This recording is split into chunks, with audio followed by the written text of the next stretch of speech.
Hi மக்களே, எல்லாருக்கும் வணக்கம். இப்போ நம்ம எங்கே இருக்கோம் பார்த்தீங்கன்னா, நம்ம கேரளாவுக்கு வந்தோம். கேரளாவுக்கு வர்க்கலா பீச் இது.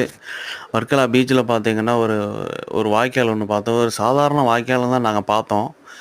அது என்னடான்னு சொல்லி நாங்கள் கொஞ்சம் தொடர்ந்து போய் பார்த்தோங்கன்னு பார்த்தீங்கன்னா, அந்த வாய்க்கால் கடைசியாக போய் சேர்ற இடம் கடலில் போய் இந்த தண்ணிகள் வந்து கலக்குது. நம்ம கேள்விப்பட்டிருப்போம் இல்லைங்களா, மழை பெஞ்சு ஆறு, குளம், குட்டை எல்லா பக்கமும் போய் கடைசியாக போய் சேரக்கூடிய இடம் கடல்னு சொல்லிட்டு. அது வந்து தான் இந்த இடம் தான் இது. இது கடலில் இருக்கக்கூடிய ஒரு சின்ன ஓடை.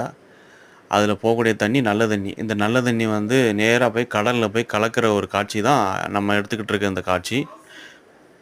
பாருங்கள், கடலில் கலக்கிறத பாருங்கள். அந்த தண்ணியை பார்த்தீங்கன்னா, அந்த கடலில் ஓடையில் போகக்கூடிய அந்த தண்ணி வந்து நல்ல தெளிவாகவும் நல்ல ஒரு பியூராகவும் இருக்குது. தண்ணி சுத்திகரிக்கக்கூடிய தண்ணியாக கூட இருக்குது பாருங்கள். இதுதான் கடலில் போய் சேரக்கூடிய ஒரு இடமா கூட அமைஞ்சிருக்கு.